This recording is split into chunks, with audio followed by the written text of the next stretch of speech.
aku anggar penggirong ngene iki seneng. Arep tak goleke lagu sing penggironge ora iso. Ya aja kaya ngono kuwi. Digawa ning irama 3/4. Wes mikir sing kira apa iki? Lancaran parisuka. Terus. Waske Mbak Rini.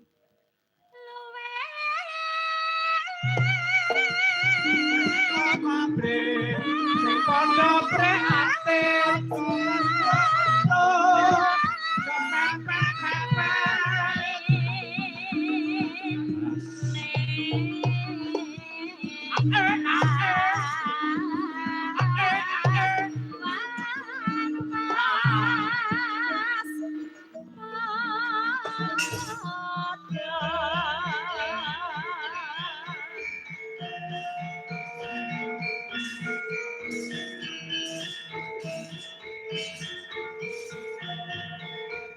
As Pur kanca samyang kasuka tetambangan ati purniya datang supe angola rasa ingkang lumantar swara kanca samyang kasuka datang ati purniya datang supe angola rasa ingkang lumantar swara.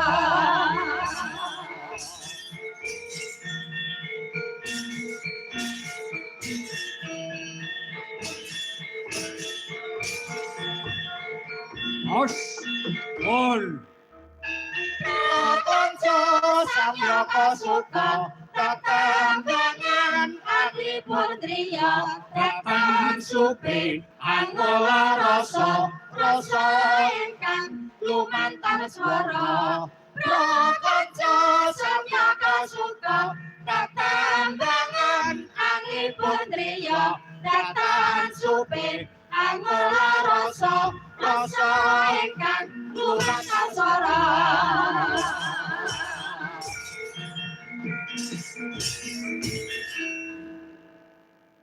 leren dhisik ya Nduk. Iya. Bengi iki ngadani wayangan dalam rangka sosialisasi kebijakan publik pemerintah Provinsi Jawa Tengah lewat pengembangan seni tradisi utamane wayang kulit. Ngono ya, Pak. Dipakrakarsai karo panjenengane Bapak Ketua DPRD Jawa Tengah Bapak Haji Sumanto. Ngono. Sing wis ngrengkuh kabeh para dalang Kabupaten Karanganyar sing kagolong ana ing paguyuban dalang Kabupaten Karanganyar. Ngono ya, Pak. Seneng Nduk sasi poso. Benere padha turu ndalah ana kegiatan. Iya. Bengi iki kok dalang-dalang ki do bagus-bagus to ya. Lambine anyar kok. Lah iya. Abang ngono lak ketok semigrak. Dadi semangate ki eneng ngono. Dene ya ana lho sing kon ukur ki ora mangkat ki ya ana. Ha jenenge kanca akeh kok. Matur nuwun sing tanpa upama Nduk, dene wis putaran sing ping 30. Bengi iki kegiatan malam setuwage sing diadani karo Pak Haji Sumanto isih lumaku kanthi becik. Kanca-kanca dalang padha mlumpuk. Kanca seniman sak kiwa tengene Kabupaten Karanganyar ya padha mlumpuk. Seniman-seniman mapan ing wulan poso kabeh padha prei. Terus bengi iki padha mlumpuk ana kene. Ngono. Bot-bote kabeh mung ngregengake ngumandangake lan moncerake kabudayane awake dhewe.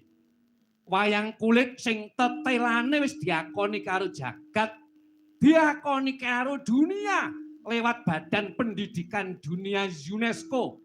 Lah iki tantangan kabeh karo para dalang. Pak Haji Sumanto